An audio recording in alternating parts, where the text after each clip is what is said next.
struggles. This went wrong, that happened. Oh, these people didn't love me. I'm not good enough at that. The people didn't teach me that properly. No wonder I became a drug. Because, like, and curiously, there was a sort of it was something quite deliberate, in fact, about becoming chemically dependent. Like, I saw glamorous figures like that were drug addicts. I thought, oh, I'll be one of them then, because I don't fit in around here. I'm not like the people I'm growing up around. At least that's what I thought. I don't know. I might have been. But, like, you know, so I took that identity. Now what I feel, I suppose the transition is that I now feel that all of the things, it's one way of really demonstrating this, I think that's clear, Tony, is the difference in the relationship I'm currently in. Okay. In relationships I've been in the past, I sort of think they like that I was a little bit crazy and wild and that I might do something mad and get in trouble. Like, so it reinforced it.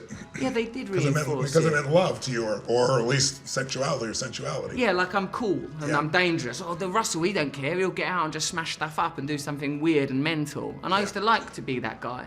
And people, it seemed like they somewhat lionised it. You know, if you're an entertainer and you're like, you know, I used to be I remember this thing when I was thrown out of drama school. I was like 20. It was my big dream. Wait, how did you get thrown out of drama school? Yeah, too much drama. Ironically, no, not that drama. That's enough. Get out. Like it was from showing off. You know, and that, you know, and like. So it was disruptive to other people. Smashing stuff. I got arrested a couple of times towards the end of it, and I had to call them. My one phone call was to the drama school, and and I was taking drugs there and I was selling drugs there, and it was like I was not a good student. But I tell you what, they put up with all of it as long as the acting was good enough.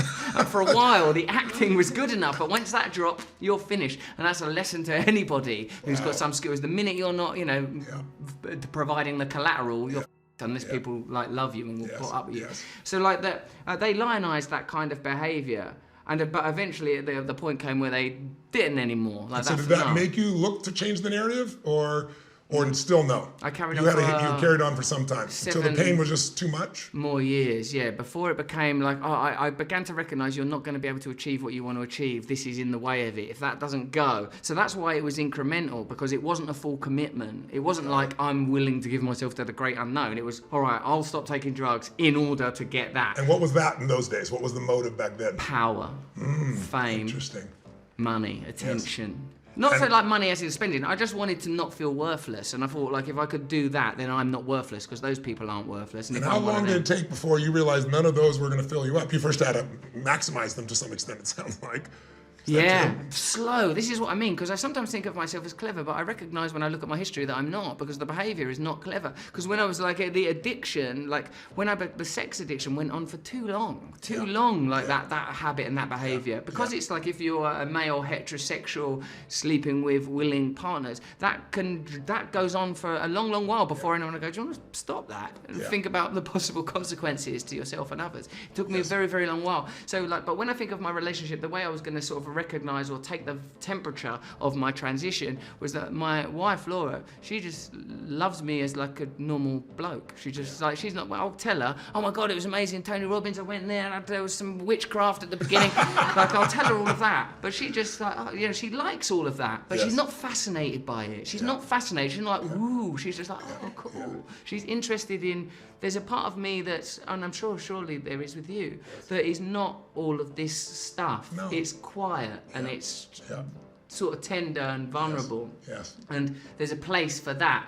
I didn't have a place for that before. Yeah, my wife, the greatest gift she gave me, she didn't fall in love with Tony Robbins. She wasn't involved with Tony Robbins. She wasn't a fan of Tony Robbins. She fell in love with just me. And I felt that. What and relief. That was a beautiful, unbelievable relief. You know, even for me, because I felt the different pressure in those stages of my life. The pressure was I got to have the answer all the time for everybody. Make everybody's life perfect every moment. And, you know, if somebody asked me something, I had to have the answer. I couldn't say, I don't know, let me think that one through. You know? And so, you know. It's complicated, I don't know. You know, it shifted. Toss a coin. Yeah, that's perfect. So this stage for you brought greater humility, it would be fair to say? Yeah. And how would you define humility? Well, the dictionary defines humility as awareness of your relative insignificance. Oh yes, it's the antidote to the culture of significance that we live in today. That's interesting. Which is that's not that bad a thing, but limitless space, time beyond comprehension, you know, all of the greats start to slip away in that context, huh? Yeah. And so awareness of your relative insignificance, but it also for me means a sort of a sense of being on the earth, a sense of I'm here, rather than out there. I feel like sacrificed a lot of the earth stuff so I could trip out, you know? Like, if I got no connections to any people, then everything, I used to be like, before an audience, I used to think, well, this is all I got is you. All I've got is you, so you can have everything. You can have everything. It's still in there a little bit, and it surely must be in you for you to do them hours and to break them machines at them scientists to try and evaluate your heart rate on. There must be a little bit of you. It's like, this is where I live. And there's some questions that I want to ask you on. I'm glad. I'm looking forward. When we're done here, we're going to flip this thing around. You're going to interview me, so you'll have to watch his podcast later on, or hear his podcast later on. Anybody listening now. The next step is an interesting one because you make a list of all the persons you've harmed on step 8, and you become willing to make amends with them. Tell me how you interpret that, and was that an easy or difficult step with you? And how do you decide who you're going to make amends with and who not to? Because that's part of it as well, because sometimes it can make it worse. Yes, prepare to apologise to everything affected by your being so f***ed up. That's separate from the actual doing it. That's separate. At this moment you prepare, so you draw a list of them. In fact, you've already got the list because you're step 4. You did it earlier, step 4, yeah. Cool. But you're re-looking at it and reassociating to it, making it more real so that you're ready to act on it. Is that really the difference there? Well, you're actually looking at a different facet of it because you'll have gone like, you know, my dad, because like, you know. Oh, the blaming mode. Yeah, instead of the blame thing, well, what did my dad have to go through? Oh, right, he had to put up with all of that. Step in his shoes. So you look at it, it's precisely. So you go back and you think, well, am I willing to make amends to that person? Am I willing to make amends to MTV that I used their cab account freely to pick up pizzas, drugs, all sorts of things? Like, you know, like instead of it, you meant to just go to work and back in that cab. That's all I was meant to do. You know, or like people that I like misbehaved with when I was a kid at school. Like, are you willing to? You become willing to. And there's some people you go, no, I'll never make amends to them.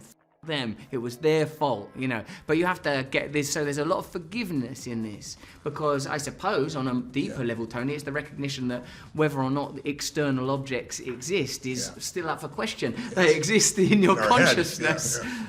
So if you're willing to sort of forgive them, perhaps to a degree they can dissipate, and certainly you can navigate your way through your own consciousness differently. So once you've made that list, obviously it strongly relates to step 9. Right, where you actually do it. Where you actually do it. Yes. And with that, how do you decide who to do that with and not to? You take the advice of your mentor. You go, right, I'm thinking of doing this. And you go, like, no, you don't do it. An example of making amends that would make a situation worse would be, hey, listen, I'm so sorry, I was having an affair with your wife. And the guy doesn't know. That's not helping anybody. Yes. You know, so the purpose of it is, the point of the amends, in a sense, is not actually about them. It's oddly about you, as the word amend suggests. Amend your path through life. Yes. You become different now. So, like, a very simple example was a person that I worked with, like with the aforementioned MTV account, even though this is one of the more minor things on that list, and it's an example I use in the book. I used to have free access to this cab account. I used it sort of